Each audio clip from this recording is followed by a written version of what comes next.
The first day of the battle is a real disaster. The tanks, when they come in, create absolute shock. The British Army learns how to fight a modern war on the Somme.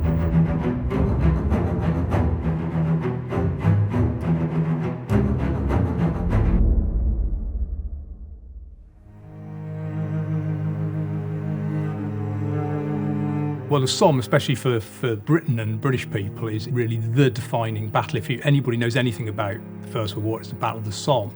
But really, it's the first day of the Battle of the Somme, 1st of July 1916, when there are actually 60,000 British casualties, including 20,000 killed. And that's the highest level of casualties the British Army has ever suffered in one day's fighting. The Battle of the Somme starts as a French-led offensive on the Western Front, so it's going to be British and French troops, but the Germans throw in the Battle of Verdun. So the French are still going to take part in this offensive, but it's now going to be predominantly a British battle. The British citizen massed army is going to take the field really for the first time.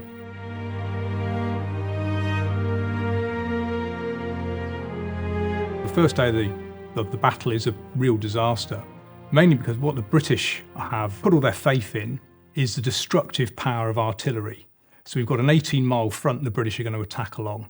And the idea is there's going to be a 5-6 day preliminary bombardment to destroy the German front line, and then the infantry will just going to have to just walk across no man's land. Basically, the race is to get your infantry across no man's land before the German come out of their dugouts and set their machine guns up. Unfortunately, the barrage doesn't do the work. You can dig huge, deep dugouts into the chalk, so the Germans are protected in dugouts 30, 40 feet deep, which the artillery shells actually can't penetrate. The men are walking across no man's land, and by the time they get to the German lines, the German machine guns are in position, and that's why we take those heavy casualties.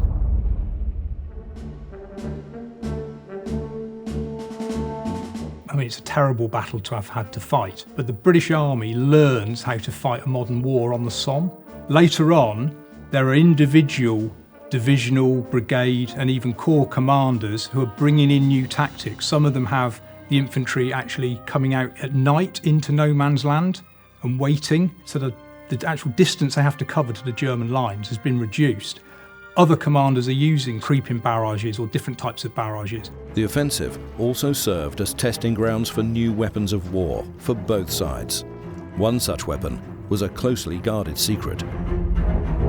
Haig was trying to force a breakthrough at some point in this battle, and he was up for using any weapons that were available.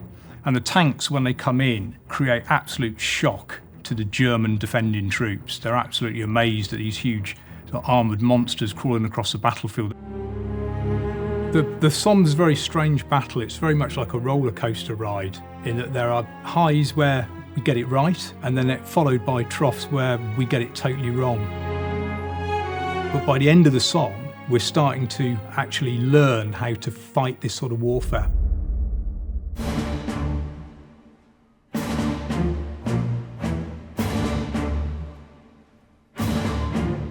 In the Battle of the Somme, the player is playing as the Central Powers, defending against the Allied forces who were hoping to end the war swiftly.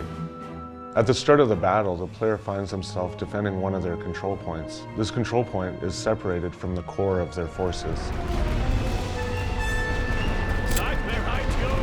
It's more difficult to get reinforcements to the points they're defending. It also means the enemy has the player's one point surrounded, and so the player must fight hard to maintain control of that point.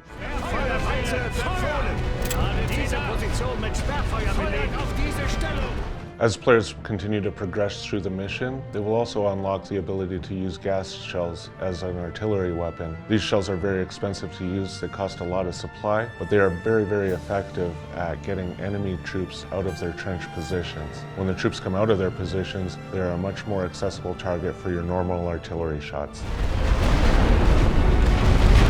At one point in the mission, the players will be tasked with capturing a control point. This control point will reconnect all their lines together, which gives the benefit of easy reinforcements as well as encircling the enemy.